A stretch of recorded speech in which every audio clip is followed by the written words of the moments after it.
Everyone, कशात तुम्ही सर्व? मस्त ना, मजेत ना? मी पण खूप छान आहे, मस्त आहे, मजेत आहे. तर तुम्हा सर्वांचं स्वागत करते मी आपल्या यूट्यूब चॅनलमध्ये, ज्याचं नाव आहे प्राची मोहिते स्वाभिमानी समाधानी. तर तुम्हाला असं वाटत आज व्हाईट साडी का घातलेली आहे? तर विहारामध्ये आपला आजचा दिवस व मान आपल्याला दिलेला आहे, तर त्यासाठी मी आज रेडी झालेली आहे आणि आपला मान घेण्यासाठी आपण विहारात जातच आहोत. मी रेडी होऊन तयार आहे आणि हे गेलेले आहेत विहारामध्ये निर्वी बरोबर. तर चला भेटूया आपण तिकडेच, ठीक आहे? बाय. चालेल चालेल. भारतीय घटनेचे शिल्पकार डॉक्टर बाबासाहेब आंबेडकर, संत कवी महात्मा ज्योतिबा फुले या महान मानवाच्या विचारांना प्रथम शिवराभिवादन. उपस्थित बौद्धधन पंचायत समिती शाखा क्रमांक 554, पंचशील महिला मंडळ, सम्यक विचार संघ, बाल विकास समिती या चारही संघटनेच्या माध्यमातून आपण वर्षावास व ग्रंथपठण हा संयुक्त कार्यक्रम आपण साजरा करत असतो. आज शुक्रवार दिनांक 30/8/2024 रोजी आपण हा कार्यक्रम संपन्न करणार आहोत. तरी आपल्या शाखेचे सभासद आयुष्यमान लक्ष्मण मोहिते, त्याचप्रमाणे सौभाग्यवती पंचशील महिला मंडळाच्या उपसचिव प्राची लक्ष्मण मोहिते, आज या कुटुंबाला, या परिवाराला आपण मान दिलेला आहे. आणि मी आपल्या सर्वांच्या वतीने त्यांना विनंती करतो की आपण अगरबत्ती मेणबत्ती प्रज्वलित करून तथागत भगवान बुद्ध, डॉक्टर बाबासाहेब आंबेडकर आणि छत्रपती शिवाजी महाराजांच्या पुतळ्याला हार घालून आपण या कार्यक्रमाची सुरुवात करून द्यायची असेल तर तुम्हाला विनंती करतो.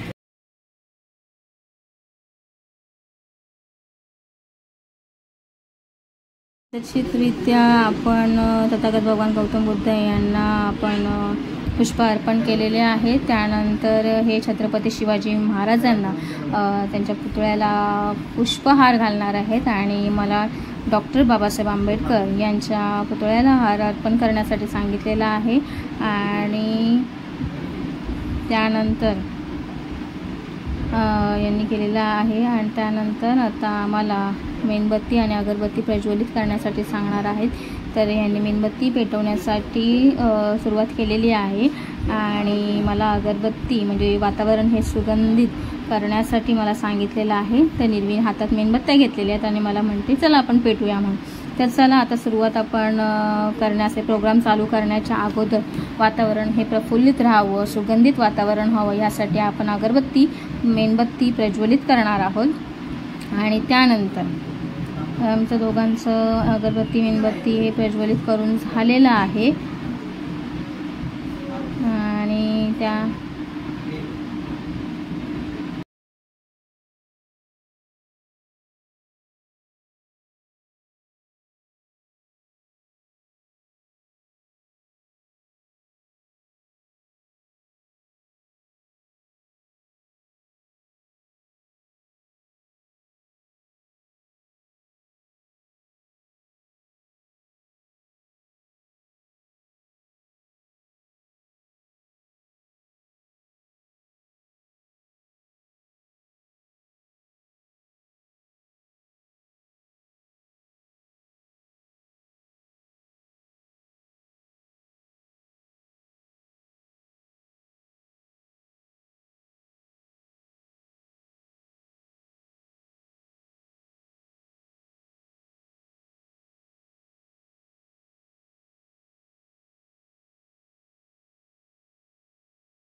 बुद्धं नमामि, धम्मं नमामि, संघं नमामि. नमो तस्स भगवतो अरहतो सम्मा सम्बुद्धस्स. नमो तस्स भगवतो अरहतो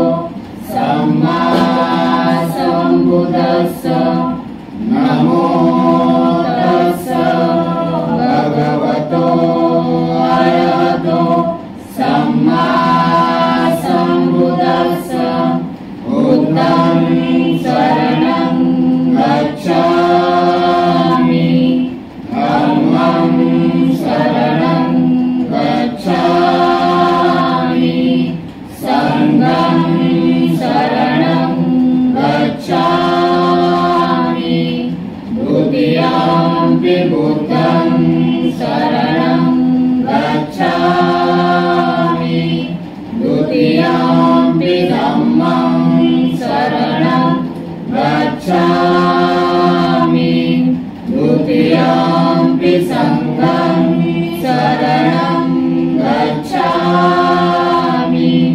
तृतीयम्पि बुद्धं शरणं गच्छामि तृतीयम्पि धम्मं शरणं गच्छामि तृतीयम्पि संघं शरणं गच्छामि पाणातिपाता वेरमणि सिक्खापदं समादियामि अतिन्नदाना वेरमणि सिक्खापदं समादियामि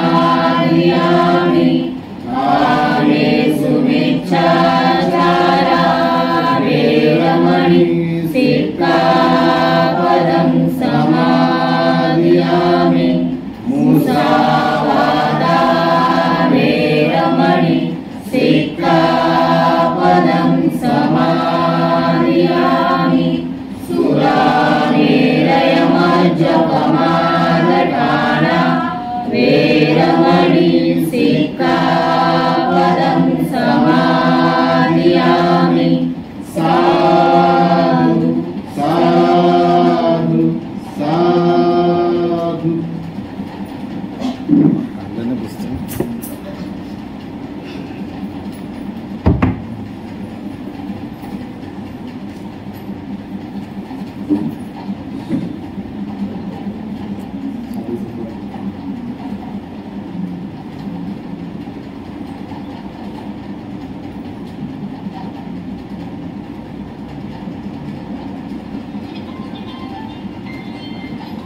आणि मनर असत मगर मस्त राहील. परंतु पूजा आणि बलिदान यांसारखी शारीरिक कष्टाचे विधी कितीही केले तरी सतत 3 वर्ष दीर्घोद्योग करूनही त्यांच्या मनाला शांती लाभेना.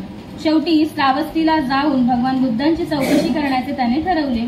तेथे पोहोचल्यावर बुद्धांचे तेजस्वी व्यक्तिमत्व पाहून त्याने त्यांच्या पायावर लोटांगण घातले आणि आपल्याला किती आनंद झाला आहे हे सांगितले.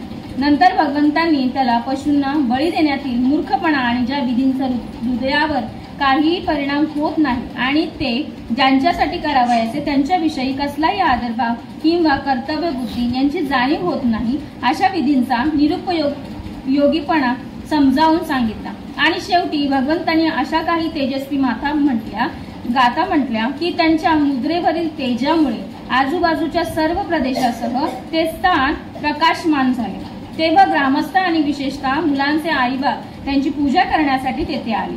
मुलांच्या त्या मातापित्यांना पाहून आणि आपल्या मुलांच्या विषयी त्यांनी सांगितलेली हकीकत ऐकून बुद्धांनी स्मित केले आणि पुढील गाथा म्हटल्या. थोर पुरुष हा संपूर्णपणे निरीच्छ असतो. तो स्वतः स्वयंप्रकाशित असतो आणि तो प्रकाशातच राहतो. जर एखाद्या वेळी त्याच्यावर दुःखाचा आघात झाला तरी तो विचलित होत नाही. निर्भयपणे तो आपली बुद्धिमत्ता व्यक्त करतो. शहाणा मनुष्य भद्र ऐहिक व्यवहाराशी आपला संबंध ठेवीत नाही. संपत्ती संतती जमीन जुमला यांची त्याला इच्छा नसते. नेहमी शीलाचे सावधानतेने पालन केल्यामुळे आणि प्रज्ञेचा मार्ग अनुसरल्यामुळे तो भलत्या सिद्धांताच्या म्हणजे संपत्तीच्या किंवा मानाच्या नादीस लागत नाही. अस्थिर जीवन हे वाळवंटातील वृक्षाप्रमाणे असते हे ओळखून प्रज्ञावान मनुष्य अस्थिर मनाच्या आपल्या मित्राला सुधारण्याचा आणि अपवित्रतेतून सद्गुणांकडे म्हणजे पावित्र्याकडे त्याला वळवण्याचा प्रयत्न करीत असतो. 2 अंगुलीमाल नावाच्या दरोडेखोराची धम्मदीक्षा. कौशल देशाचा पसेनदी म्हणजे प्रसेनजित नावाचा राजा होता आणि त्याच्या राज्यात अंगुलीमाल नावाचा एक आर्दांड दरोडेखोर होता. खून आणि रक्तपात यामुळे त्यांचे हात नेहमी रक्ताने बरबटलेले असत आणि तो कुणालाही कधी दया दाखवित नसे. त्याच्यामुळे गावे ओसाड झाली होती. नगराची नासधूस झाली होती आणि प्रदेश उद्ध्वस्त झाले होते. ठार मारलेल्या प्रत्येक माणसाचे एक बोट कापून घेऊन तो त्यांची माळ गळ्यात घालीत असे आणि म्हणूनच त्याचे नाव अंगुलीमाल असे पडले. एकदा भगवंत श्रावस्ती येथे जेतवनात राहत असताना त्यांनी अंगुलीमालाने केलेल्या नासधुसीविषयी ऐकले. तथागतांनी त्याला सदाचरणी मनुष्य बनवण्यासाठी ठरवले. म्हणून एके दिवशी भोजन झाल्यावर आपला बिछाना बाजूला ठेवला आणि आपले चिवर व भिक्षा पात्र घेऊन ते दरोडेखोर अंगुलीमाल याला शोधण्यासाठी निघाले. ते त्या बाजूला प्रवास करीत चाललेले पाहून गुराखी, मेंढपाळ, शेतकरी आणि वाटसरू मोठ्याने ओरडले, श्रमण, त्या वाटेने जाऊ नका. त्या वाटेने तुम्ही डाकू अंगुलीमालाच्या हाती पडाल. 10, 20, 30 इतकेच नव्हे तर 40 माणसे देखील जरी एकत्र जमून त्या वाटेने गेली तरी तो सगळा जथा त्या डाकूच्या हाती सापडतो. परंतु एकही शब्द न बोलता भगवंत आपल्या वाटेने चालू लागले.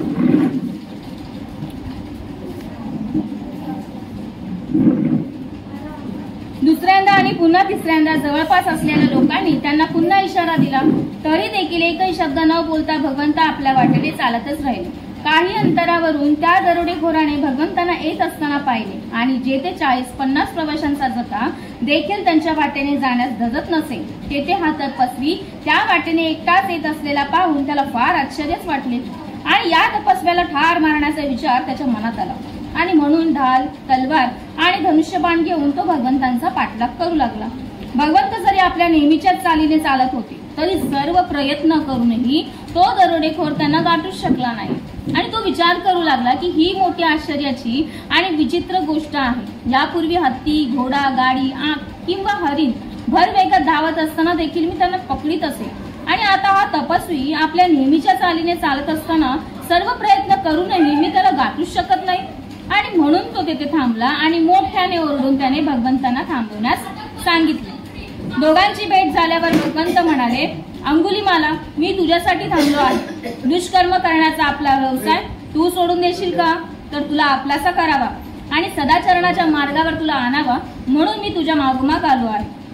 तुझ्यातील साधुत्व अजून मेलेले नाही. जर त्याला तू संधी देशील तर त्यामुळे तुझ्यात बदल घडून येईल. भगवंतांच्या शब्दांनी भारल्यासारखे अंगुलीमालाला वाटले आणि तो म्हणाला, अरे रे, या ऋषीने माझा माग काढलाच.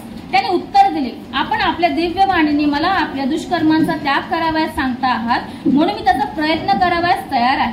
स्वतः ठार केलेल्या लोकांच्या बोटांची आपल्या गळ्यातील माळ त्याने एका खोल खड्ड्यात फेकून दिली आणि भगवंतांचे पाय धरून संघ प्रवेशाची इच्छा त्याने व्यक्त केली. देवांचे आणि मानवांचे मार्गदर्शक भगवान बुद्ध म्हणाले, हे भिक्खू, माझ्या मागोमागे. आणि ही आज्ञा झाल्यापासून अंगुलीमाल भिक्खू बनला. आपल्या परिवारातील एक भिक्खू म्हणून अंगुलीमालाला बरोबर घेऊन भगवंत श्रावस्तीला आपल्या सुखनिवासांकडे निघाले आणि त्यावेळी राजा प्रसन्नतीच्या अंतप्रसादाच्या दाराशी लोकांचा प्रचंड समुदाय जमला होता आणि आपण जिंकलेल्या प्रदेशात अंगुलीमाल या नावाचा एक दांडगा डाकू अत्याचार करून निरुपद्रवी लोकांना ठार करतो आहे किंवा त्यांना जखमी करतो आहे आणि स्वतः मारलेल्या लोकांच्या बोटांची एक माळ आपल्या गळ्यात घालण्यात धन्यता मानतो आहे आणि त्याचा पात करा असा तो समुदाय ओरडत होता. प्रसन्नजीताने त्याला मारण्याचे आश्वासन दिले पण त्यात त्याला यश आले नाही. एके दिवशी सकाळी राजा प्रसन्नजीत भगवंतांना भेटण्यासाठी जेतवनात गेला. भगवंतांनी विचारले, राजा, काय झाले? मगधाच्या सैन्य बिंबिसाराचा, वैशालीच्या लिच्छवींचा किंवा दुसऱ्या एखाद्या शत्रूचा त्रास सुरू झाला आहे का? तर नाही भगवान, तशा प्रकारचा कोणताही त्रास नाही. पण माझ्या राज्यात अंगुलीमाल या नावाचा एक दरोडेखोर आहे. त्याने माझ्या राज्यात धुडगूस घातला असून तो माझ्या प्रजाजनांवर अतिशय अत्याचार करीत असतो. त्याचा मला उत्पात करायचा वयाचा आहे आणि पण मी त्यात अयशस्वी ठरलो आहे. राजा, मुंडन केलेला काशाय वस्त्र धारण करून भिक्खूसारखा दिसणारा, जो कोणाला मारित नाही, जो चोरी करीत नाही, खोटे देखील बोलत नाही, जो दिवसातून एकच वेळ जेवतो आणि श्रेष्ठ जीवन जगतो, अशा अंगुलीमालाला तू पाहिलेस तर तू काय करशील? भगवान, मी त्याला वंदन करीन, त्याला भेटण्यासाठी उठून उभा राहीन किंवा त्याला बसण्याचे आवाहन करीन अथवा वस्त्रे व इतर आवश्यक वस्तू स्वीकारण्याविषयी त्याला विनंती करीन आणि त्यांच्या रक्षणाची आणि सुरक्षितेची व्यवस्था करीन. परंतु असल्या दुष्ट आणि पापी माणसावर सद्गुणाची छाया तरी पडणे शक्य कधी आहे का? तर त्या क्षणी आपल्या अगदी जवळ बसलेल्या अंगुलीमालाकडे आपला उजवा हात दाखवून भगवंत म्हणाले की, राजा, हा पहा अंगुलीमाल. हे ऐकताच राजा भयाने निशब्द झाला आणि त्याच्या अंगावरील केस नक्कीच ताठ उभे राहिले. हे पाहून भगवंत म्हणाले, भिवू नकोस राजा, भिवू नकोस. या ठिकाणी भिण्याचे काही एक कारण नाही. त्यामुळे राजाची भीती कमी झाली आणि तो स्थवीर अंगुलीमालाजवळ जाऊन म्हणाला, आपण खरोखर अंगुलीमाल आहात का? तर होय महाराज. महाशय, आपल्या पित्याचे गोत्र कोणते होते आणि आपल्या मातेचे कोणते? माझ्या पित्याचे गोत्र गार्ग्य होते आणि माझ्या मातेचे गोत्र मंत्राणी म्हणजे मैत्रायणी होते. गार्ग्य म्हणजे मैत्रायणी पुत्र सुखी हो, आपल्या सर्व गरजा पुरवण्याची मी काळजी घेईन. परंतु आता अंगुलीमालाने वनवासाची भिक्षेवर जगण्याची व तीही पेक्षा अधिक चिवरे न वापरण्याची प्रतिज्ञाच केली होती आणि म्हणून आपल्याला 3 वस्त्रे वापरायला मिळाली आहेत. या कारणास्तव त्याने राजाने देऊ केलेले सहाय्य नाकारले. मग नंतर राजा भगवंतांच्या जवळ गेला आणि त्यांना वंदन करून एका बाजूला बसल्यावर म्हणाला, आश्चर्य आहे भगवंत, खरोखर हे खूप आश्चर्य आहे. असा अमानुषाला माणसाळविण्याची आणि अपराजिताला पराभूत करण्याची आणि अशांताला शांत करण्याची भगवंतांची केवढीही किमया. हा असा पुरुष आहे ज्याला काठीने किंवा तलवारीने मी जिंकू शकलो नाही, परंतु काठी किंवा तलवार यांचा मुळीच उपयोग न करता भगवंतांनी त्याला जिंकले. भगवंत, मला आता गेलेच पाहिजे, कारण बरीच कामे मला अद्याप उरकवायची आहे. राजन, आपल्या मर्जीप्रमाणे होऊ द्या. नंतर आपल्या आसनावरून उठून राजाने भगवंतांना अत्यंत आदराने अभिवादन केले व तिथून निघून गेला. एके दिवशी चिवर परिधान करून आणि हातात भिक्षा पात्र घेऊन अंगुलीमाल भिक्षेसाठी श्रावस्तीत केला असताना एका माणसाने त्याला वीट फेकून मारली, तर दुसऱ्याने सोटा मारला. तिसऱ्याने तर खापरीचा तुकडा त्याच्यावर फेकूनच मारला. त्यामुळे त्याचे डोके रक्तबंबाळ झाले, त्याच्या भिक्षा पात्राने तुकडे तुकडे झाले व त्याची वस्त्रे फाटून गेली आणि तशाच स्थितीत तो भगवंतांच्या समोर येऊन उभा राहिला. तो जवळ येत असताना भगवंत त्याला म्हणाले, हे सगळे सहन कर, हे सगळे सहन कर. याप्रमाणे भगवान बुद्धांची शिकवण स्वीकारून डाकू अंगुलीमाल एक संत पुरुष बनला. मुक्तीचा आनंद व्यक्त करीत तो म्हणाला, ज्याच्या ठाई पूर्वी अनास्था होती तो आता आस्था दाखवू लागतो. आपले पूर्वजीवन जो सद्गुणांनी झाकून टाकतो आणि आपल्या तारुण्यात जो बुद्धाला शरण जातो तो वादळातून मुक्त झालेल्या चंद्राप्रमाणे सर्व पृथ्वीला प्रकाशमान करतो. माझ्या शत्रूंनी ही शिकवण समजून घ्यावी व या मार्गाचा अवलंब करावा आणि सतत त्या मार्गाने अवलंब करणाऱ्या प्रज्ञापुत्रांना त्यांनी अनुसरावे. माझ्या शत्रूंनी विनम्रता आणि क्षमाशीलतेचा संदेश वेळीच ऐकावा आणि आपल्या जीवनात तो आचरणात आणावा. स्वतःला अंगुलीमाल म्हणून व प्रवाहपतीत होऊन मी दरोडेखोराचे जीवन जगत होतो, पण भगवंतांनी त्या प्रवाहातून मला किनाऱ्याला आणले. अंगुलीमाल म्हणून मी रक्ताने माखलेला होतो, आता माझा उद्धार झाला आहे. 3. इतर गुन्हेगारांची धम्मदीक्षा. राजगृहाच्या दक्षिणेस सुमारे 200 योजने दूर एक पर्वत होता आणि या पर्वतात एक घोर आणि निर्जन अशी दरी होती आणि तिच्यातून दक्षिण भारताकडे जाणारा एक रस्ता होता. 500 दरोडेखोर या ठिकाणी राहत असत आणि त्या वाटेने जाणाऱ्या प्रवाशांची लुटमार आणि खून करीत. त्यांना पकडण्यासाठी राजा आपले सैन्य पाठवित असे, परंतु ते नेहमी निसटून जात आणि जवळच राहत असलेल्या भगवान बुद्धांनी या लोकांच्या स्थितीचा विचार केला. त्यांना स्वतःच्या वर्तनाचे स्वरूप कळत नव्हते आणि जरी भगवंत त्यांना शिकवण्यासाठी त्या जगात आले होते तरी ते त्या लोकांच्या दृष्टीस पडले नव्हते किंवा त्यांच्या धम्माची माहितीही त्यांच्या कानावर पडली नव्हती आणि म्हणून भगवंतांनी त्यांच्याकडे जाण्याचे ठरवले. मग आपल्या निश्चयानुसार त्यांनी श्रीमंत माणसाचा वेश धारण केला. खडक आणि धनुष्यांसह उत्तम झूल घातलेल्या उमद्या घोड्यावर ते स्वार झाले. त्यांच्या जीवाला सोन्या चांदीच्या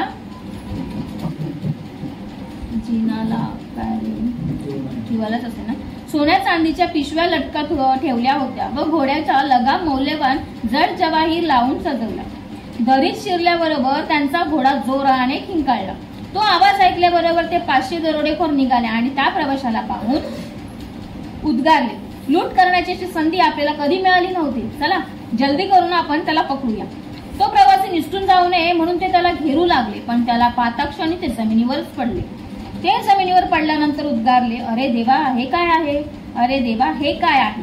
त्यावर त्या प्रवाशाने त्या डाकूंना समजावून सांगितले की ह्या सर्व संसाराला घेरून टाकणारे दुःख एवढे प्रचंड आहे की त्याच्या मानाने ते डाकू दुसऱ्याला जे दुःख देतात किंवा स्वतः सोसतात त्याच्या यातना काहीच नाही.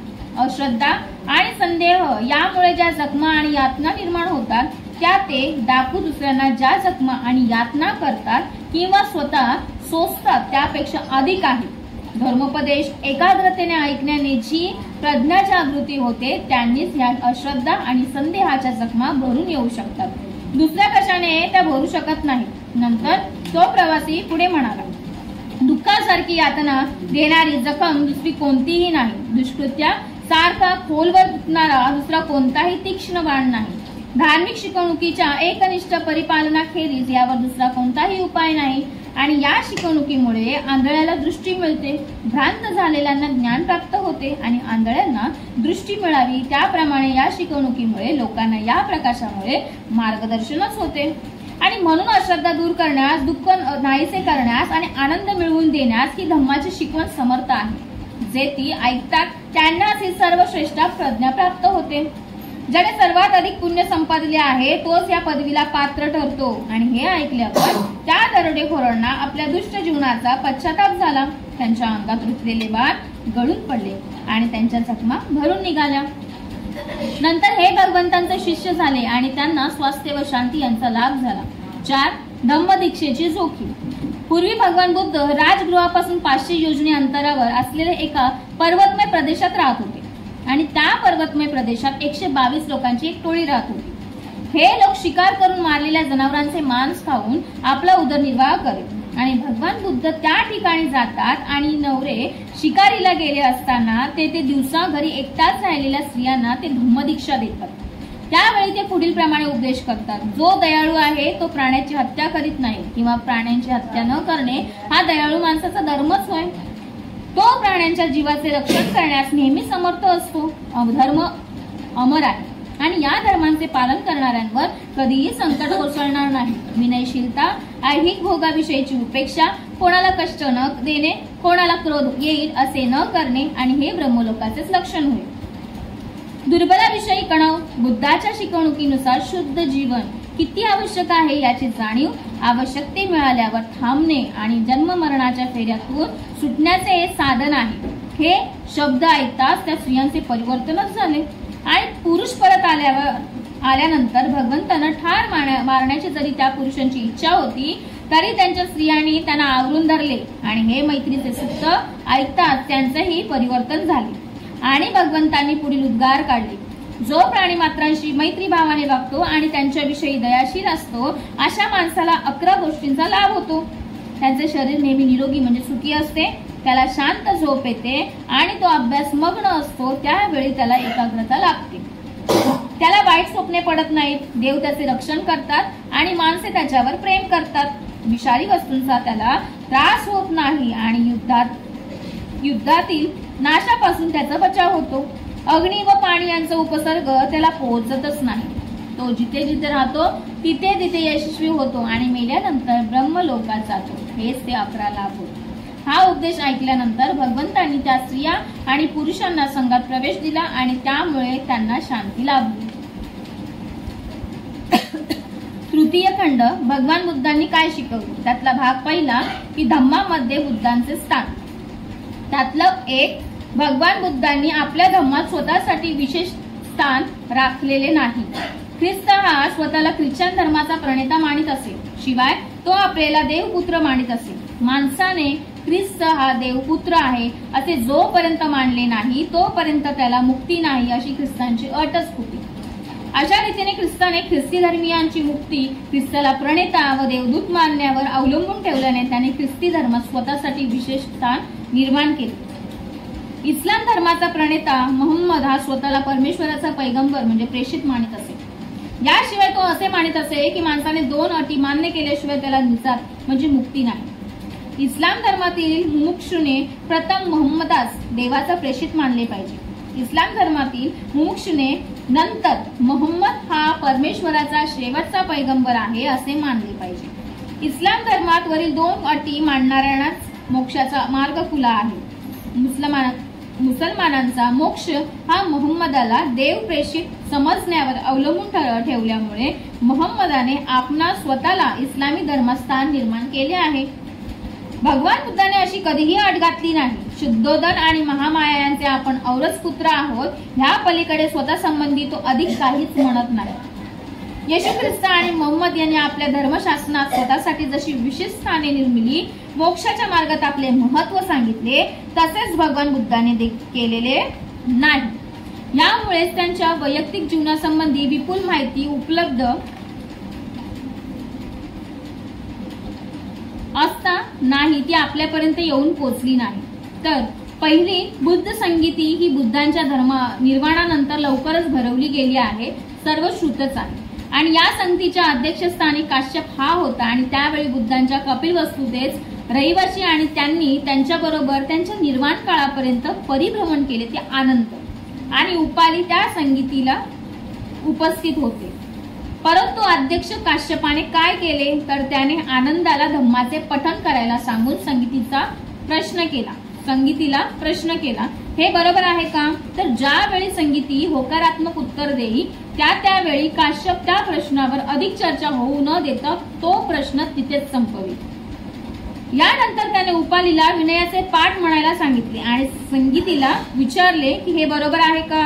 तर संगीतीने होकारात्मक उत्तर देताच त्या प्रश्नावर अधिक चर्चा न वाढवता अध्यक्ष काश्यप तो प्रश्न तिथेच संपले। या पठणानंतर वस्तुतः काश्यपाने संगीतीत उपस्थित असलेल्या कोणाला तरी भगवान बुद्धांच्या जीवनातील काही महत्त्वाच्या घटना कथन करण्याची आज्ञा द्यावयास हवी होती, परंतु काश्यपाने असे काहीच केले नाही। त्याने असा विचार केला असावा की संघाला आपण विचारलेल्या केवळ 2 प्रश्नांचीच कर्तव्य आहे।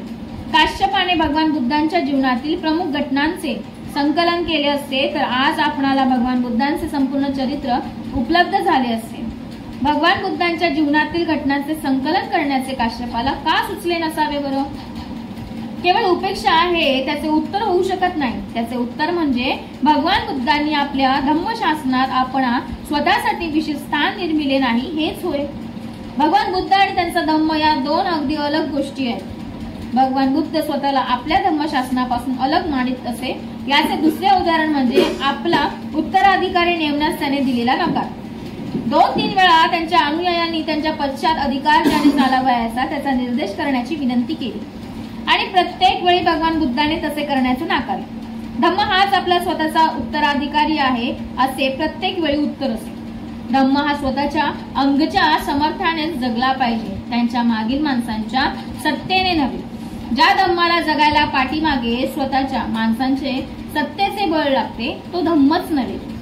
धम्माची सत्ता चालवायस प्रत्येक वेळी संस्थापकाचे नाव घेणे आवश्यक भासत असेल तर तो धम्मच नव्हे। धम्म आणि त्यातील आपले स्थान या संबंधी भगवान बुद्धांचा दृष्टिकोन अशा प्रकारचा होता। त्यातलं 2, बुद्धांनी मोक्षदानाचे आश्वासन दिले नाही।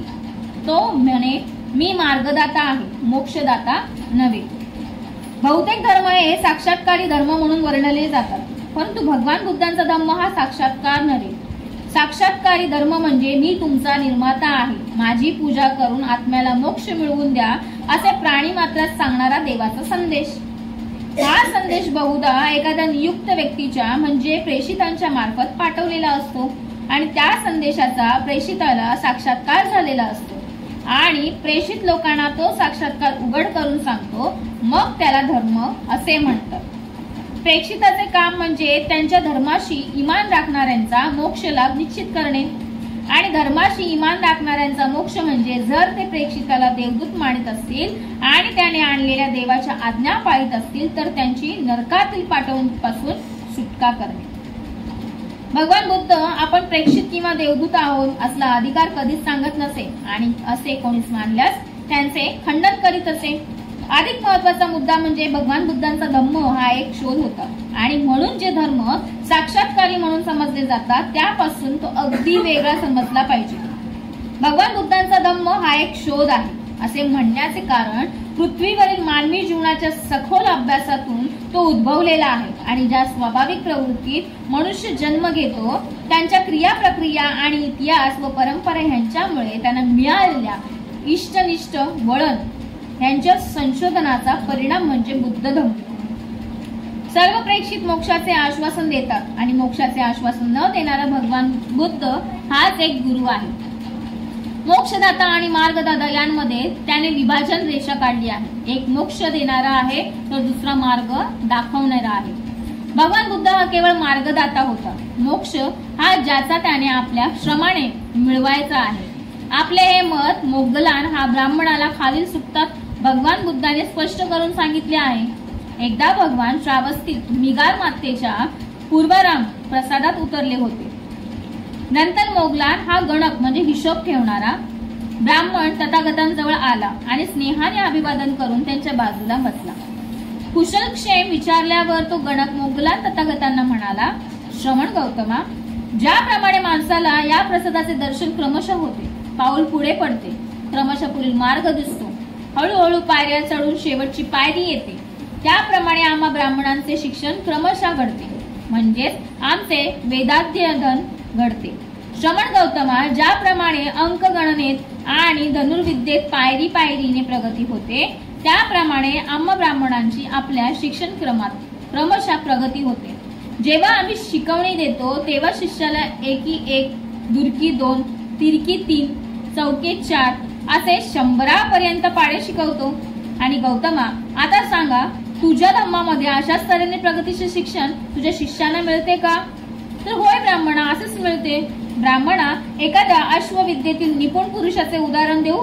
तो प्रथम जातीवंत घोडा घेऊन त्याला लगाम घालून पहिला धडा देतो आणि नंतर तो त्याला अधिकाधिक शिकवू लागतो. ब्राह्मणा, अगदी त्याप्रमाणे तथागत शिकाऊ माणसाला हाताशी धरतात आणि त्याला पहिला पाठ असा देतात, बंधू, शीलवान हो आणि कर्तव्याच्या जाणीवेने स्वतःला संयमित कर. प्रतिमोक्षाचे नियम पाळीत जा. सदाचार संपन्न हो.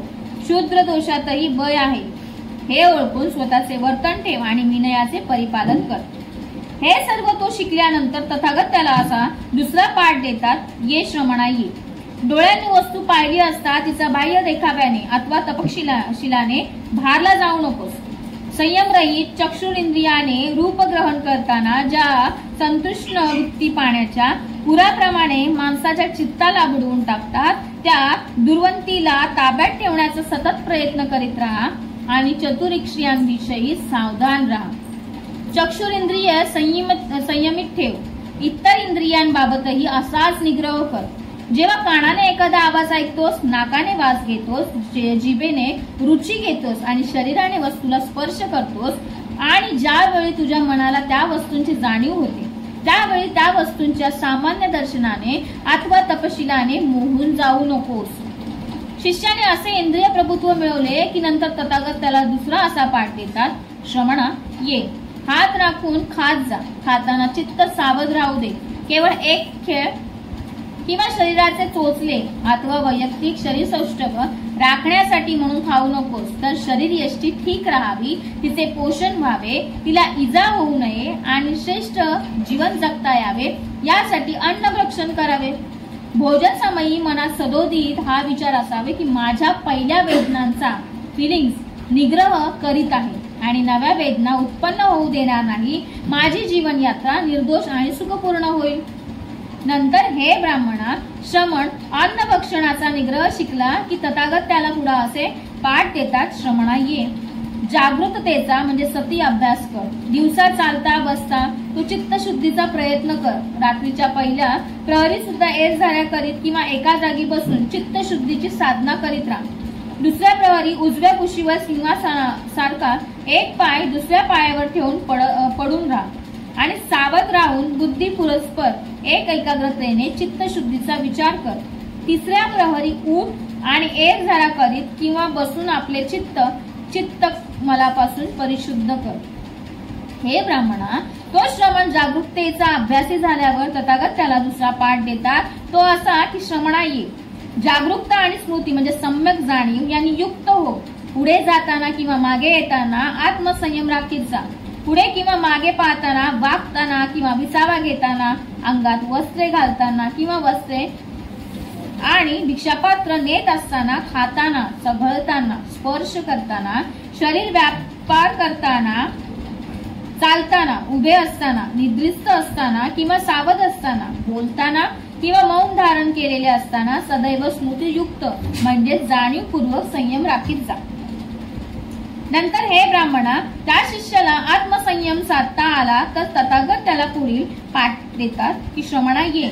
एखाद्या एकांताचे स्नान घेऊन स्थान शोधून, मग ते अरण्य असो, एखादा वृक्ष असो, पर्वत गुहा असो किंवा पर्वत गुंफा असो, स्मशान स्थान असो, वनगुल्म असो, आकाशाखालील मोकळी जागा असो अथवा गवत पेंड्यांच्या राशी जवळची जागा असो, असे एखादे स्थान एकांत तू शोधून काढ आणि अन्न भक्षण केल्यानंतर आसन मांडवी ठोकून शरीर ताट ठेवून 4 प्रकारच्या ध्यानांचा तू अभ्यास कर.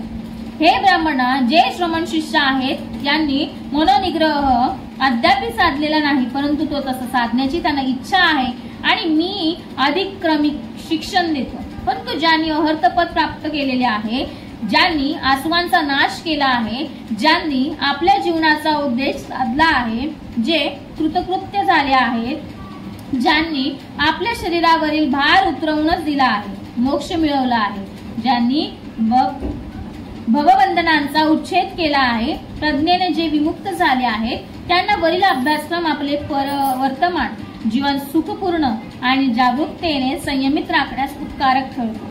तथागतांचे हे भाषण ऐकून तो गणक ब्राह्मण म्हणाला, परंतु गौतमा, मला हे सांगा की तुझे सर्व शिष्य अशा तऱ्हेची परिपूर्णता किंवा निर्वाण मिळवू शकतात का, किंवा काहींना ते मिळवताना अपयश येते का? तर ब्राह्मणा, माझ्या काही श्रावकांना असा उपदेश केला असताना आणि त्यांना त्यांचा अभ्यास केला असताना काहींना निर्वाण साधता येते आणि काहींना ते साधता येत नाही. परंतु गौतम, याचे कारण काय?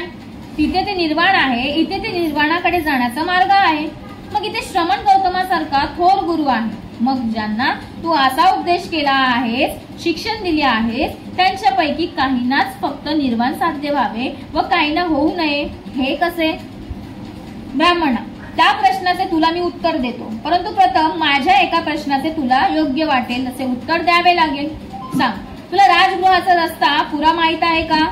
तर होय, मला तो पूर्ण माहित आहे. बरे, मग या रस्ता संबंधी पुरी माहिती दिली असताना एक मनुष्य चुकीचा मार्ग धरतो आणि पश्चिमेकडे चालून जातो.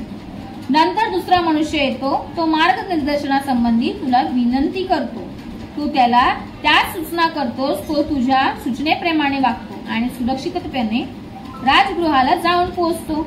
ब्राह्मण बोलू लागला, त्याला मी काय करणार? फक्त मार्ग दाखवणे हेच तर माझे काम आहे. ब्राह्मणा, मग मी काय करतो? हे तू दाढले असशीलच. तथागत फक्त मार्गच दाखवतो.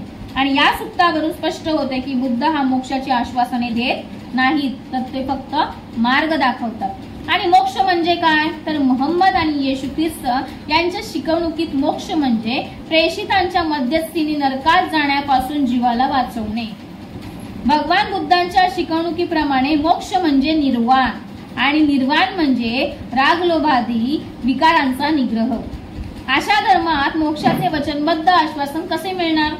तर 3, भगवान बुद्धांनी स्वतः संबंधी अथवा आपल्या धम्मासंबंधी अपौरुषतेचा दावा मांडला नाही. त्याचा धम्म माणसासाठी शोधून काढलेला आहे. तो अपौरुषेय म्हणजे साक्षात्कारी स्वरूपाचा नाही. प्रत्येक धर्माच्या संस्थापकाने आपण किंवा आपली शिकवणूक दैवी असल्याचा फक्त सांगितला आहे. मोजेसने आपली उत्पत्ती दैवी असल्याचे म्हटले नाही, परंतु आपल्या शिकवणुका मात्र दैवी असल्याचे म्हटले आहे. त्याने आपल्या अनुयायांना सांगितले आहे की दुधामधाच्या प्रदेशात ज्यांना जावयाचे असेल त्यांनी ही शिकवणूक मान्य केली पाहिजे, कारण ती जीवोवाची म्हणजेच ईश्वराचीच शिकवण आहे. येशू ख्रिस्ताने आपण देवपुत्र असल्याचे स्वतः सांगून दैवीपणावर हक्क सांगितला आहे.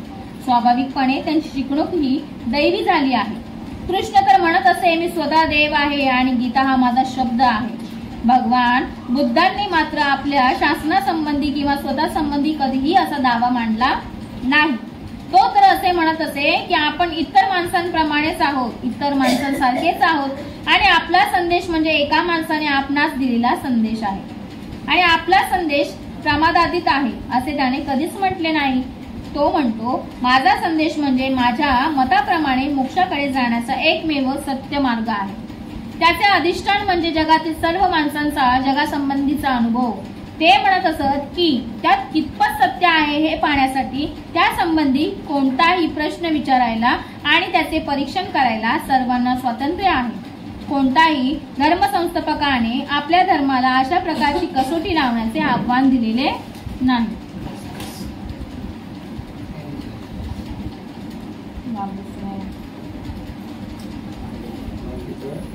भाग दुसरा, 8व्या भागातला भाग दुसरा. 175 म्हणजे 174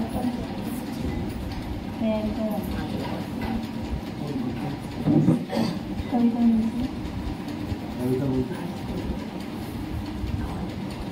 आपण ग्रंथाचं वाचन करताना त्यामधील जे ठळक मुद्दे आहेत ते आपल्या समोर सादर केलेले आहेत. म्हणजे डाकू अंगुलीमाल असेल,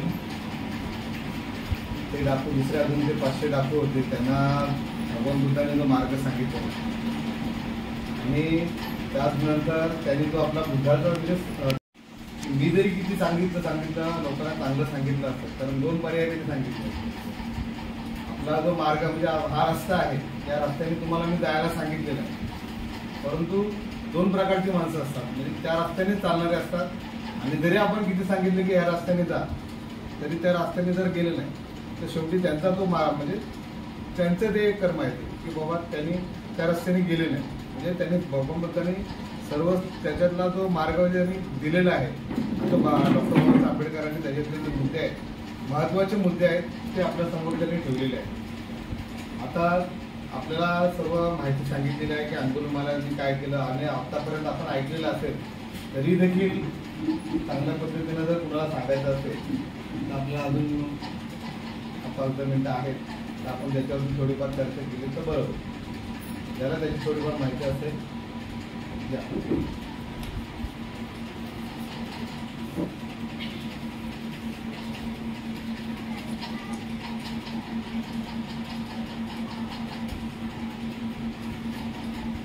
सर्वांना मैत्रीपूर्वक जय भीम.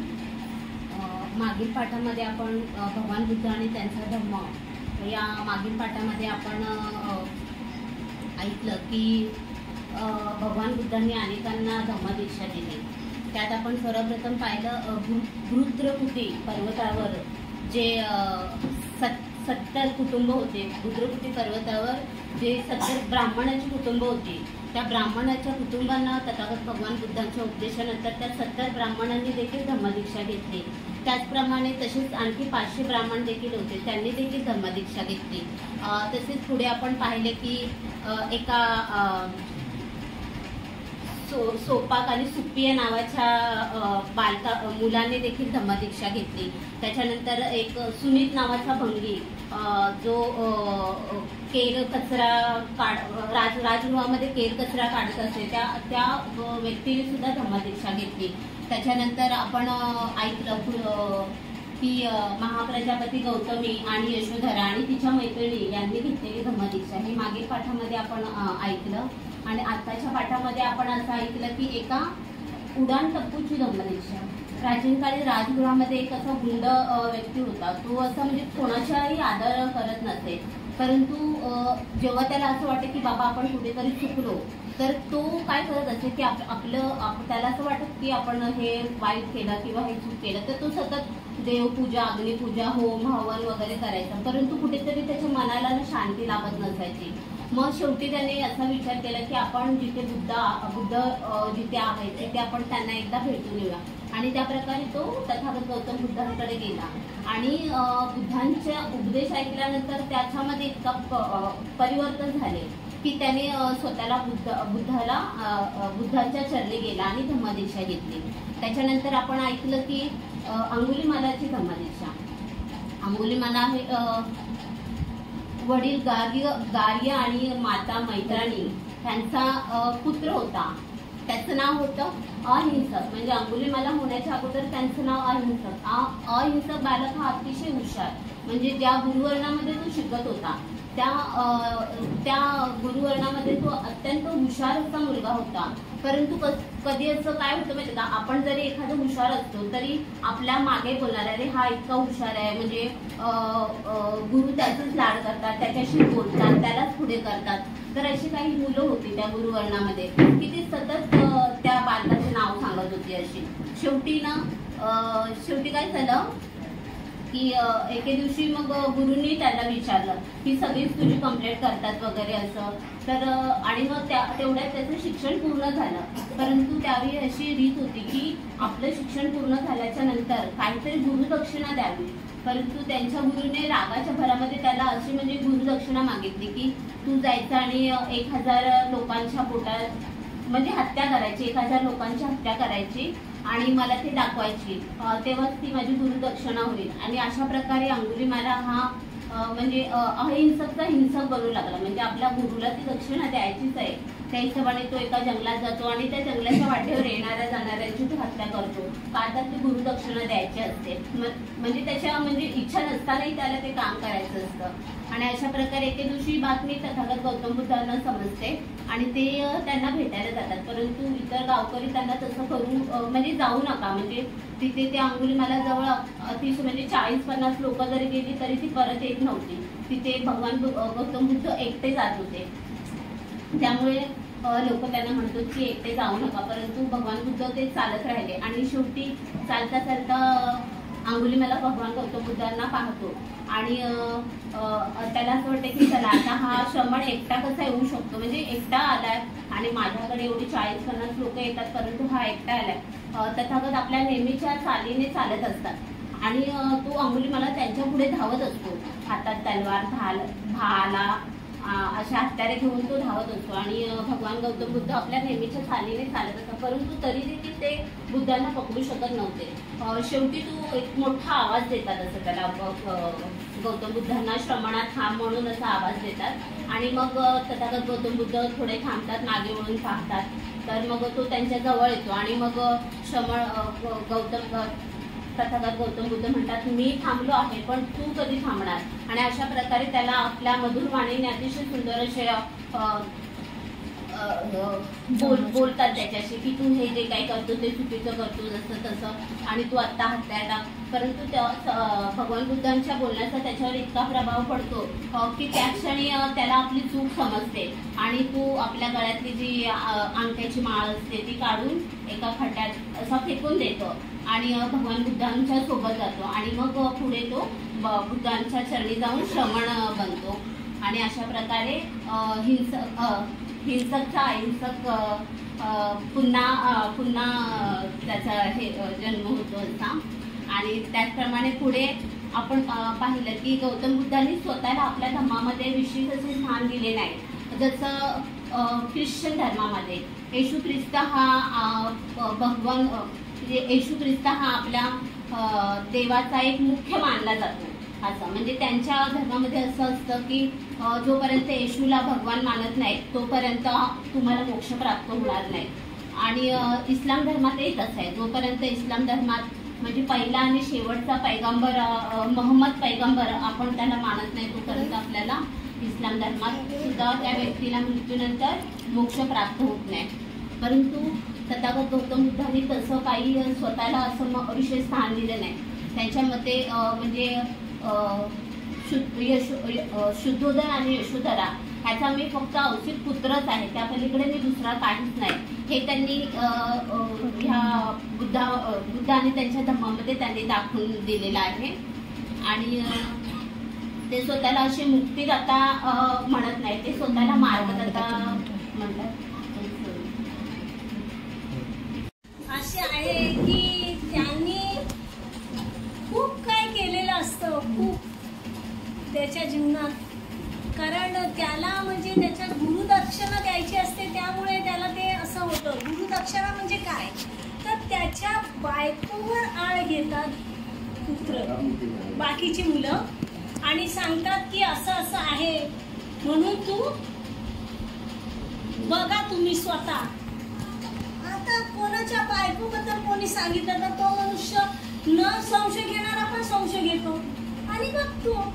तर ती प्रेमाने मुलगा ह्या नात्याने गोजरवते आणि मांडीवर घेतलेला असतो, बस एवढंच बघतो. आणि त्यामुळे त्याला तो शिक्षण पूर्ण झालंय मला ही असं सांगतो आणि तो अरण्यात जातो.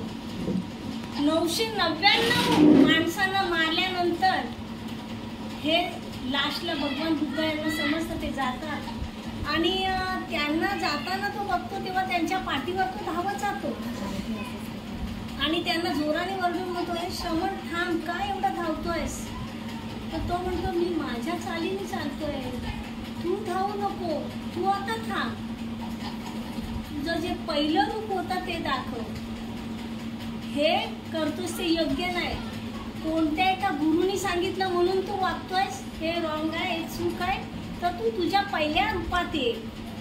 तेव्हा ते त्याच्या डोक्यात प्रकाश पडतो की सगळा कोणी पण काय पण सांगेल, खड्ड्यात उडी मारून मी मारू का, मी गलत केलं.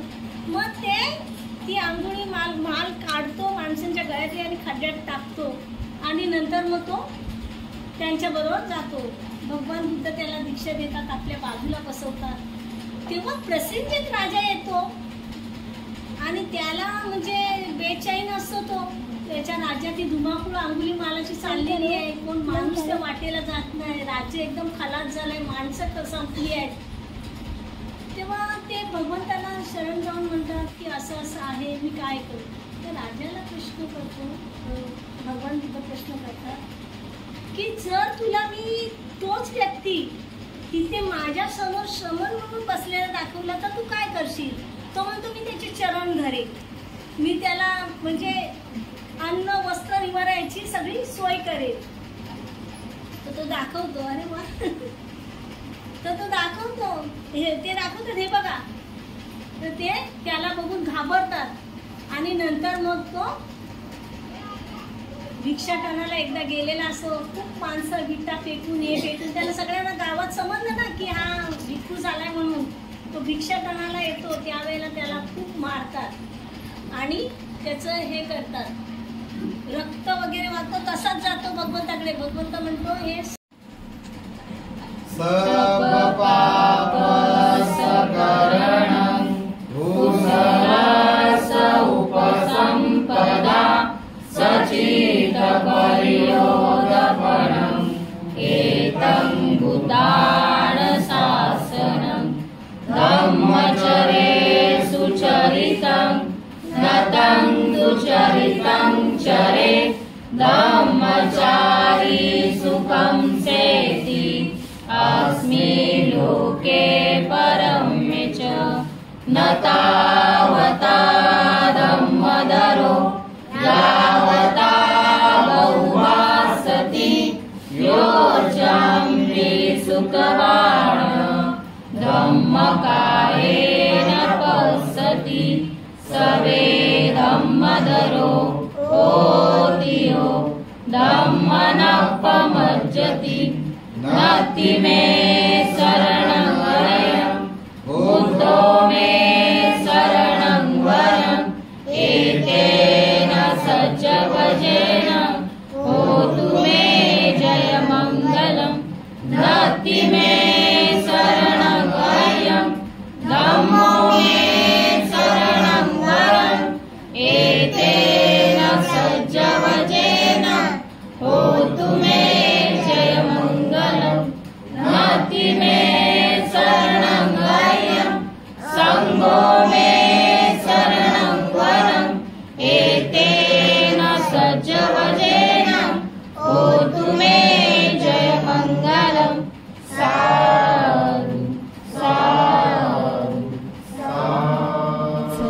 आपली शरणार्थ संपलेलं आहे आणि आपण गोड म्हणून प्रसाद म्हणून शेवबुंदी दिलेली होती आणि यानंतर आपण पद्धतशीररित्या जे हार घातलेले होते ते छत्रपती शिवाजी महाराज यांना, तथागत भगवान गौतम बुद्ध यांना, डॉक्टर बाबासाहेब आंबेडकर यांच्या प्रतिमेस, त्याचप्रमाणे छत्रपती जे महाराष्ट्राचे आराध्य दैवत आहे छत्रपती शिवाजी महाराज यांच्या प्रतिमेस म्हणजे पुतळ्याला देखील आपण हार अर्पण केलेला आहे बघू शकता. आणि बुद्धांच्या समोर आपण फुलं वाहिलेली आहेत आणि आपल्या महान माता आहेत, माता रमाई आणि माता सावित्रीबाई फुले. आणि यानंतर आपण सर्वांना इकडून आल्यानंतर आपण विहारातून बाहेर निघत आहोत. तर चला भेटूया आपण नवीन व्हिडिओमध्ये. बाय.